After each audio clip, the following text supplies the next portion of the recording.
I make this video as I think about Solly Ganner. It breaks my heart. Solly's over 90 years old. He's a survivor. And he's a Facebook friend. And because of him, I'm alive. How could a 90-year-old individual be the cause of my life? Because the famous story in which a little boy was approached by a Japanese man in Lithuania in the early, perhaps late 1930s. And the little boy didn't have enough money for candy. The Japanese man said, "Here, take some extra change." He says, "I can't take money from you. You're a stranger." So the man says, "Consider me your uncle." And Solly said, "Well, if you're my uncle, then you have to come to our Hanukkah party." And so he came. And he heard the conversation around the table, which is how to get transit visas. And he had compassion, perhaps the only Japanese that we know of that actually had compassion. And he went against his own government orders, and he issued 5,000 visas. Amongst them, my grandfather escaped from Lithuania, and I'm alive today. And it's heartbreaking because for me, I'll have a nice Seder. It's always not fun to be alone.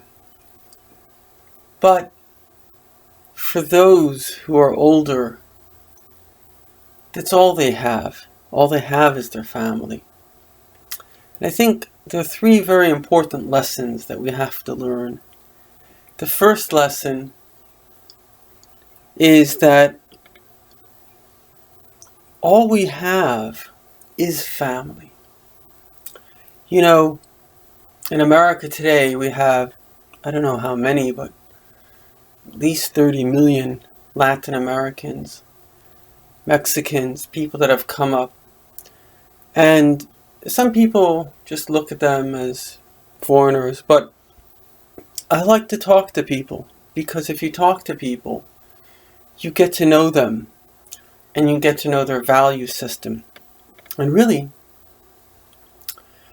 value systems are highly influenced by people's religions.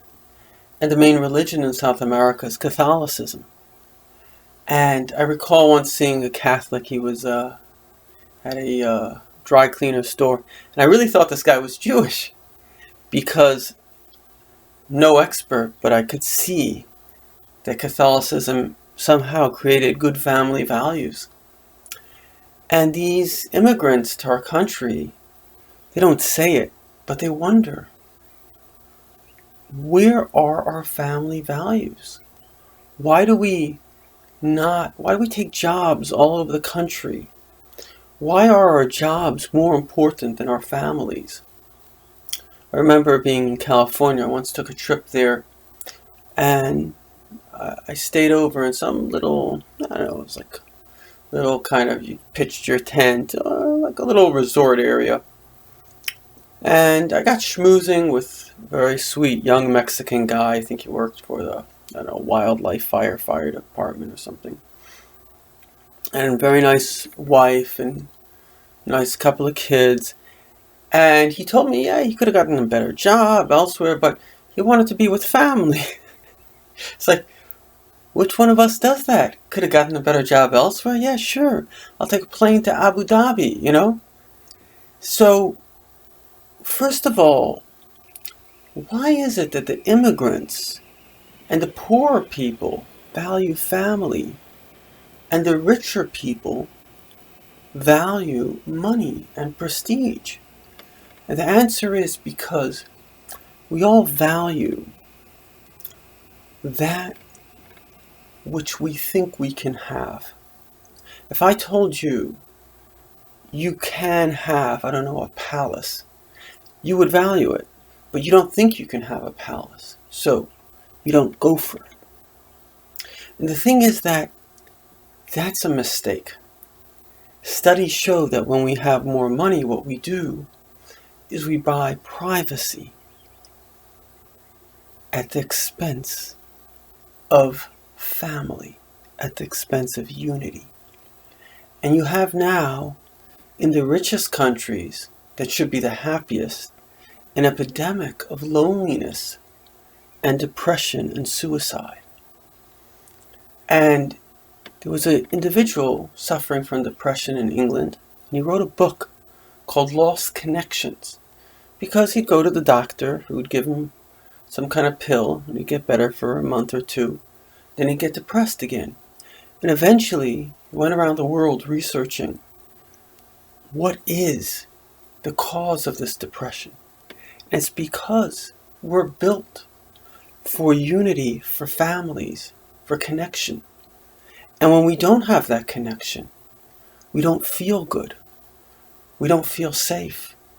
We don't feel loved.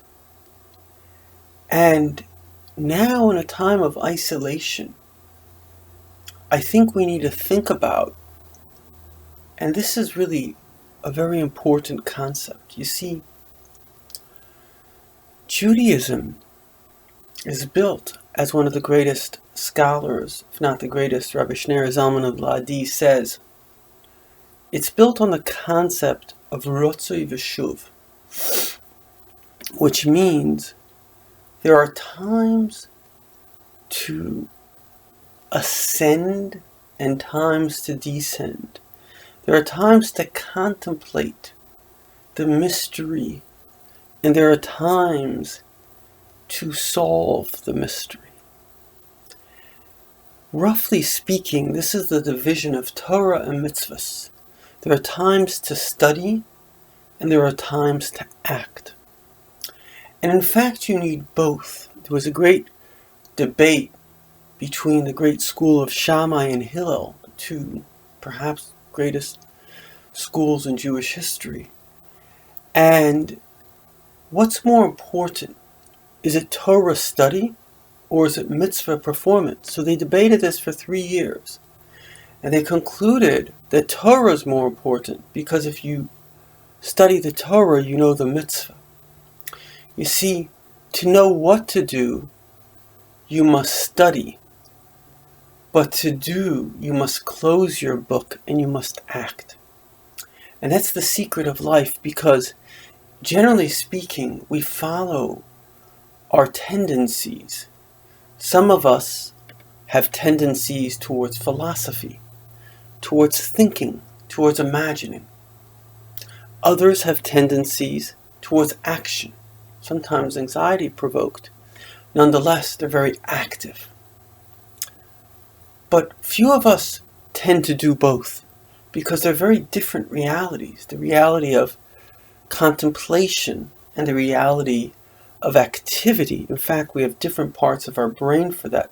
The left brain is the part of us that goes into logic, details.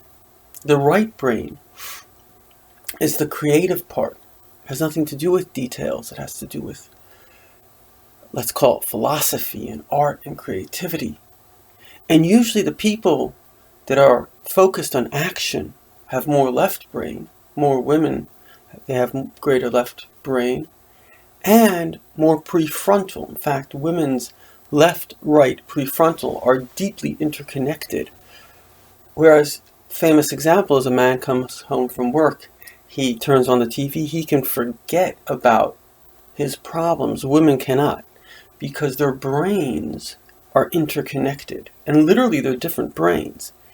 We think we have one brain. We don't have one brain. We have 3 brains.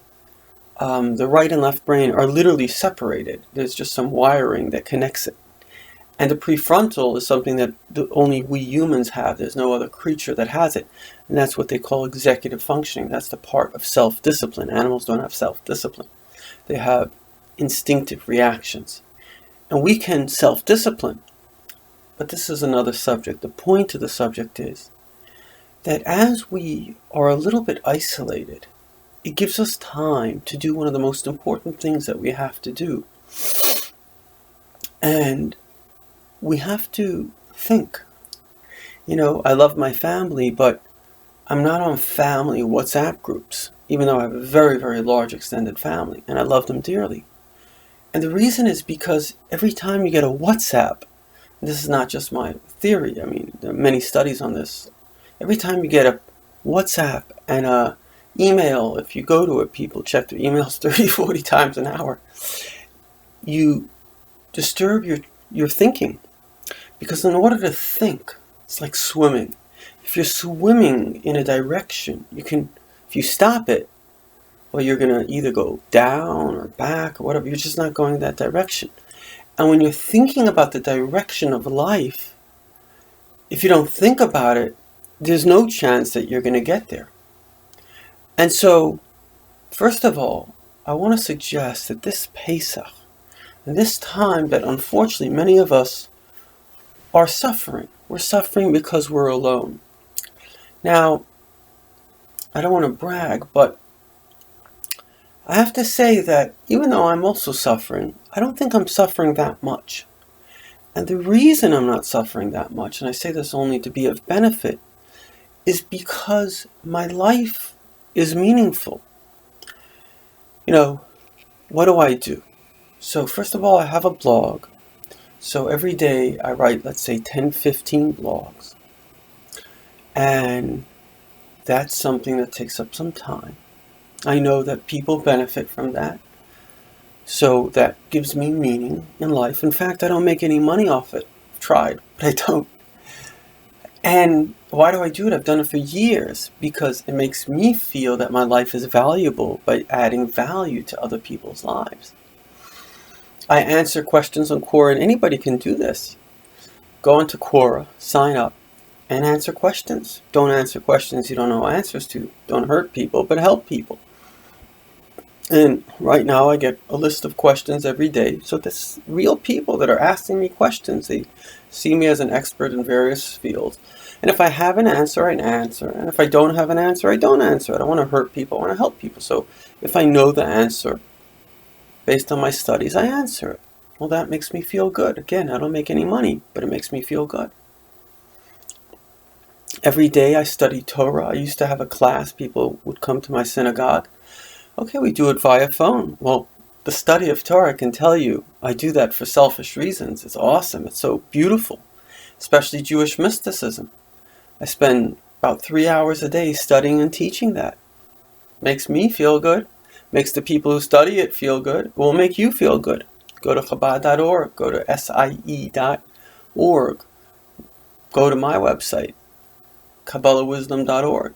You can study for literally on these websites the next 10 years straight. There's more than enough from the greatest mystics, stuff that's been translated. So, study 3 hours a day Torah. It says God studies 3 hours a day Torah. We can't be more busy than Him. There's no reason why you can't be happy. Chabad.org is doing live classes. No reason why you can't.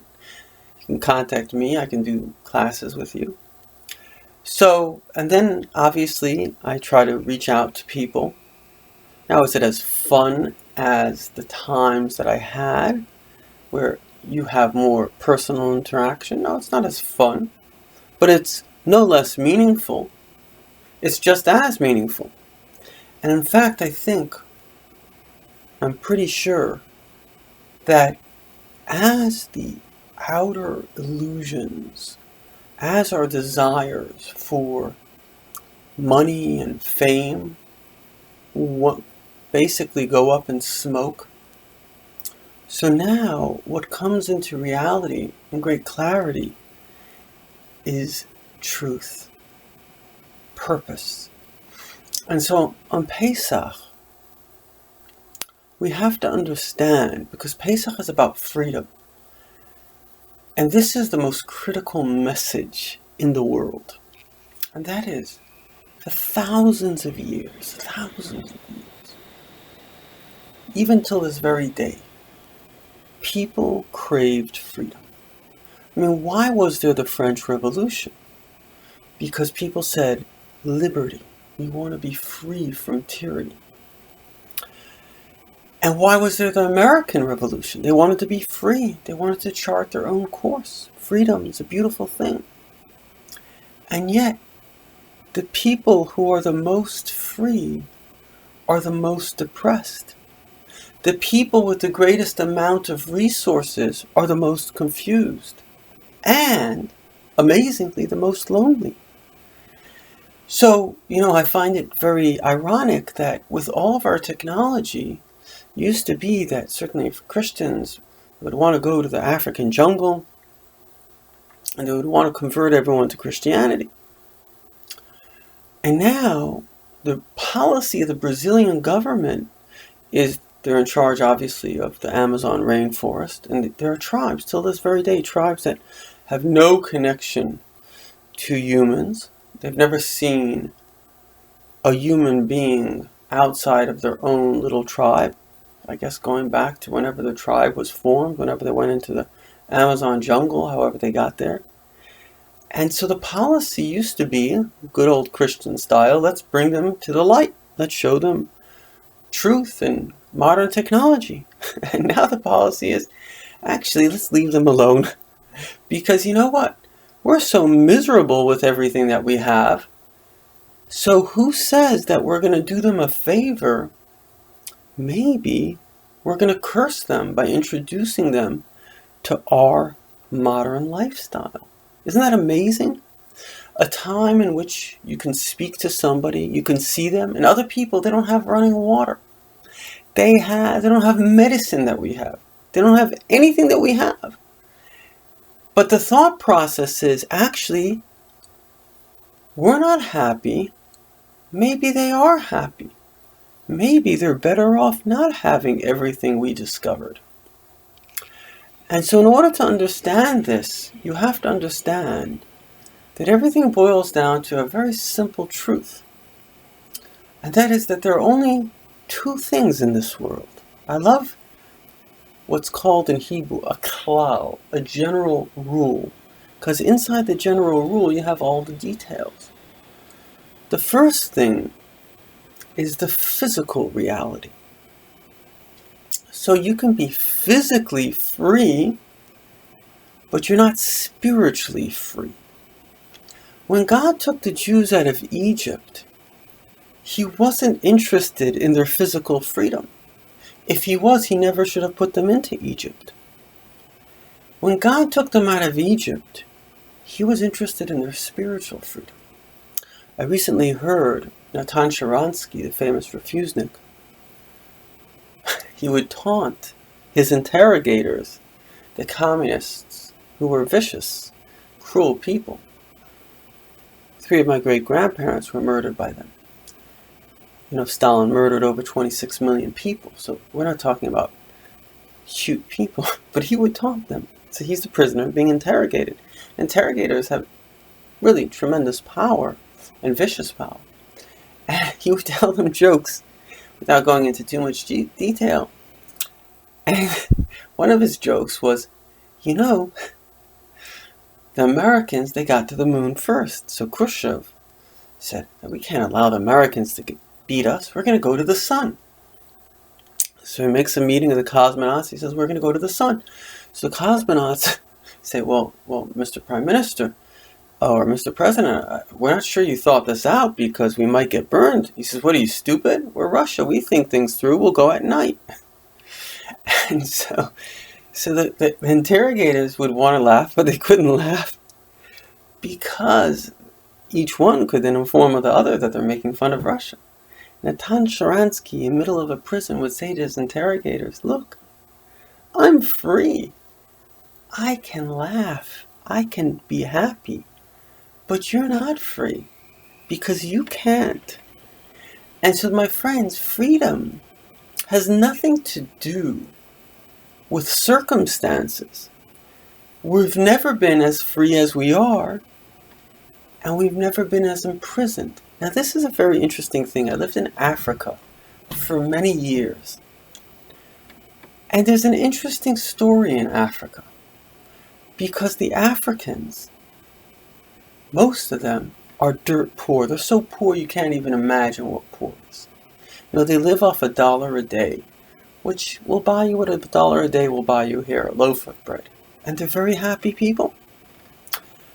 And one of the reasons they're happy is because they live in an illusion.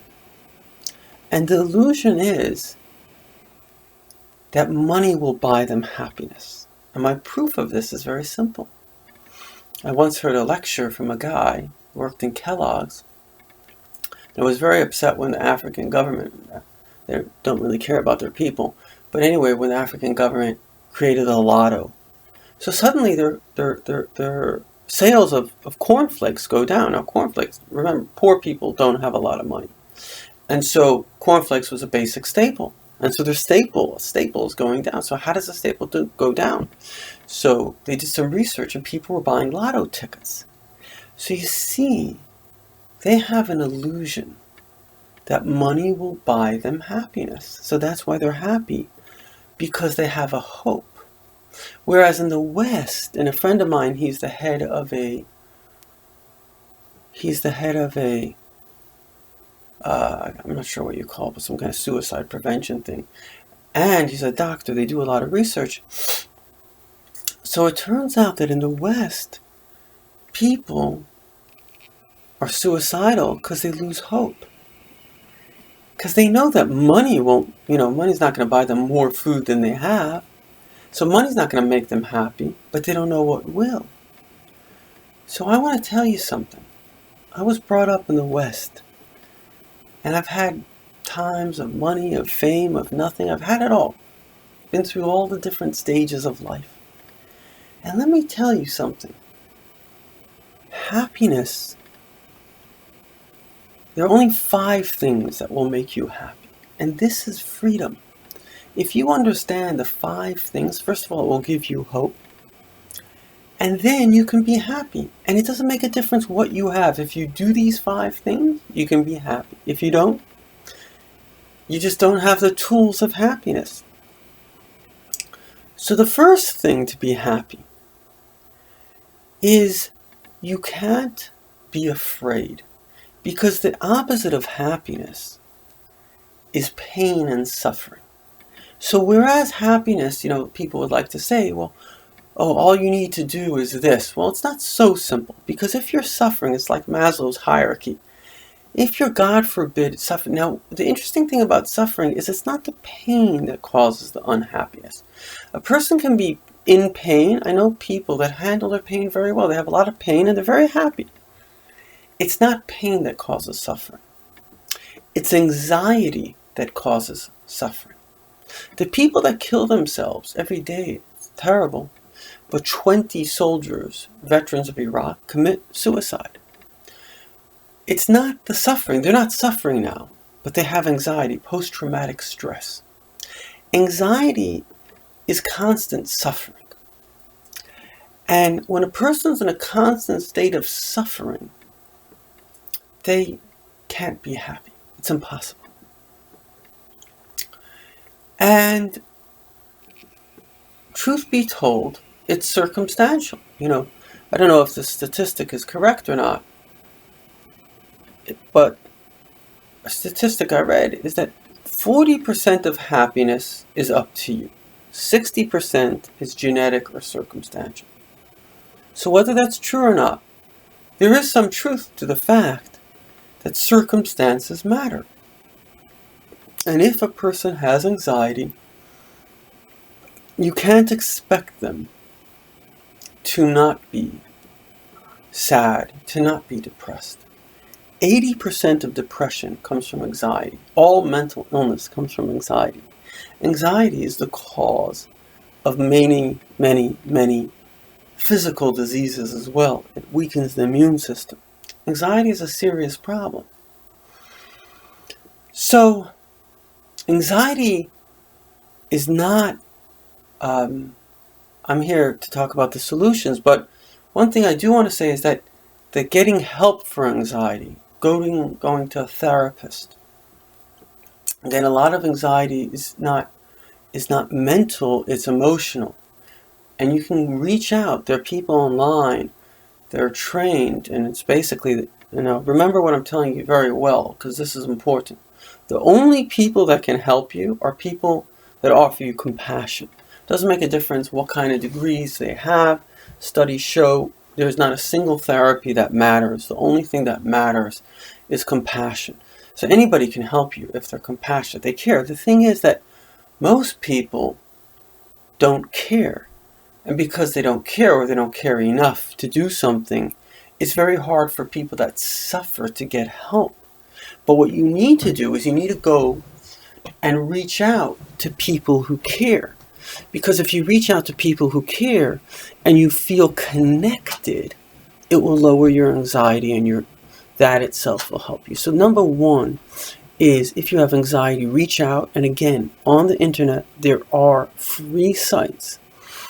There's the Coalition for Working with Psychotrauma and Peace. They'll do it for free. It's a group of kind of individuals, psychiatrists. We're not talking about stupid people. We're talking about very smart people who've been in the business for 30 years, and they're going to do it for free. It's an NGO. You could reach out to them, and they'll listen to you. And that itself will help you. Now, a lot of us suffer from the fear of talking to others. There's this perception that we have to be perfect. But there is no such thing as perfection. Perfection is an illusion that doesn't exist. And so you're not perfect. Your therapist is not perfect. And go out and reach out for help. You're just two people helping each other. That's all you are. And I remember speaking to this therapist, Dr. Tuaber, and he says this is what he loves doing because he's good at it. I love teaching Torah because I'm good at it. And it inspires people. He loves counseling people. He's really good at it. And I can guarantee you he's good at it. That's what he likes to do. So do him a favor. Give him a call. Reach out to him. There are other support groups. Support groups are really good because, again, it's just about having compassion. And people that are in this situation don't judge you. There's a fortune of AA groups for everything under the sun. Those are great groups. They'll support you. There are people just like you suffering from the same things. Reach out to them. Do it. Save your life. You're worth it. So step number one is, if you have anxiety, you can't expect to be happy with anxiety. And you can't expect to get over anxiety unless you're with people that identify with you, that care about you as a human being. And those people are there. They're in the world. It's never been easier to access them. But you have to get over your little pride, call them up, and do it. And I want you to make an absolute vow to me right now that you're going to give it 3 tries, at least 3 tries. I'm going to reach out. If it doesn't work once, I'm going to try it 2 other times, just 3 times. If not, do what you want. But 3 times you'll try it. The next thing that's really important to know about happiness is happiness comes from feeling that you're lucky. Why does somebody get happy when they win the lotto? I have a friend, interesting guy, very, very smart guy.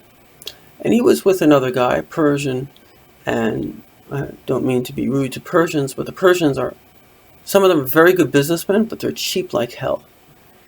And so this guy is walking with his Persian friend. And the guy looks into his pocket, and there's a cashier's check for $180,000. And so he whatever, In other words, he's so rich, the guy's a billionaire, that $180,000 doesn't mean anything to him.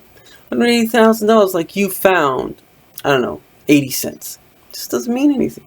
If I came to you and I said, here's $180,000, you'd be very happy. Why? Because you feel lucky. So happiness, there's a great line, a Chinese saying, if you want to be happy for an hour, drink alcohol. If you want to be happy for a day, get married, right? People get married, they're very happy for a day. Why? Because they feel lucky. But then they don't feel lucky anymore because they take it for granted. And so happiness has nothing to do with what you have. It has to do with feeling lucky that you have it. Now, God is very good. He gives us everything we want and we need. However, unless we appreciate it, it's not going to matter. And so I do this every morning. Every morning when you wake up, you have to thank God for all your blessings. If you're not sure if you're blessed or not, ask yourself, what would you miss if you didn't have it? You know, there was a psychiatrist who was once called to speak to a lady who wanted to jump off, from like an apartment building in Manhattan. So he goes over to her. And after hearing her situation, he realized he'd want to jump too. So he has to convince her. Now remember, happiness is not about what you have. It's about feeling lucky for what you have. So he said to her, I want you to close your eyes for a moment. So she closes her eyes and he says, I want to ask you something. Imagine you were blind. How do you feel? She says, terrible, I'm blind, I can't see. So now open your eyes. She opens her eyes. He says, you can see! You understand? The Hebrew word for usher, for rich, is einayim, your eyes. That's the greatest blessing you have, is eyes. Shinayim, teeth. You know what people pay to get a tooth installed? Yadayim, hands. Imagine, God forbid, you didn't have hands. People don't have hands. Raglayim, feet. Imagine you didn't have feet. If you have eyes, you have teeth, you have hands, you have feet, you're the richest person that ever existed. So you have to count your blessings. The third thing you have to do is you got to stop watching the news. How do you expect to feel safe if every day, I look at people and I see their faces, especially with this coronavirus, they look like, they look like they're in the middle of a freaking war. You're not in a war. You're safe. Stay home. It's okay. But they have this anxiety because every second they're looking at the media. How do you expect to feel normal by every second going into anxiety? And 2 weeks before the November 2016 election, I got so sick of the media circus. I said, that's it. I had enough. I'm not watching the media. And it's amazing because that literally made a major change in my happiness. So in order to be happy, you cannot be watching movies and the media that make you anxious. And you also have to have hope. You have to believe, and this is really true, the Moshiach is about to come. God is going to make the world perfect. When we compare the world today to what it was, we're in infinitely better times from every level, from education, from freedom, from technology, from spiritual wisdom, from every level. Not only are we in infinitely better, we are closer, infinitely closer to the Messianic times than the times of misery. We're infinitely closer to the times of universal enlightenment and joy and prosperity. And so, the media has one goal, which is to make you anxious because then you're going to be worried and then you're going to watch more of it. It's like a drug, but it's just a drug of negativity, which they don't care because they have to sell ads and they don't have positivity. So they just have negativity. So they feed you negativity, get looped into their drug. But the truth is, it's never been better. And it's up to you to realize that. You have to study about the coming of Moshiach. Go to Chabad.org. Look at things. When you study about this, you'll become happy. And if you're happy, you have hope. Hope is really important. What do we say? Primary cause of suicide is lack of hope. So here you can have hope. And so we mentioned so far 3 things. Number 1, you got to get rid of anxiety through reaching out. Number 2, you have to have gratitude. And number 3, you have to get rid of the media and you have to have hope, and you can do that through the study of Torah. Number 4, you have to have a meaningful purpose in life. My life became much, much happier, I mentioned this in the beginning, when I started to share my wisdom. And of course, like I've mentioned, I don't make any money, and I've done it for years upon years upon years. And the reason I do it is because it makes me happy to help people. We all have ways that we can help other people. So if you do it, and if you look at my book, Discover the Meaning of Your Life, you'll figure it out. And last but not least, you can't be happy and hold on to resentment. And the way you do that is by seeing the good and the bad. And this is very, very critical. Life is a process of infinite growth.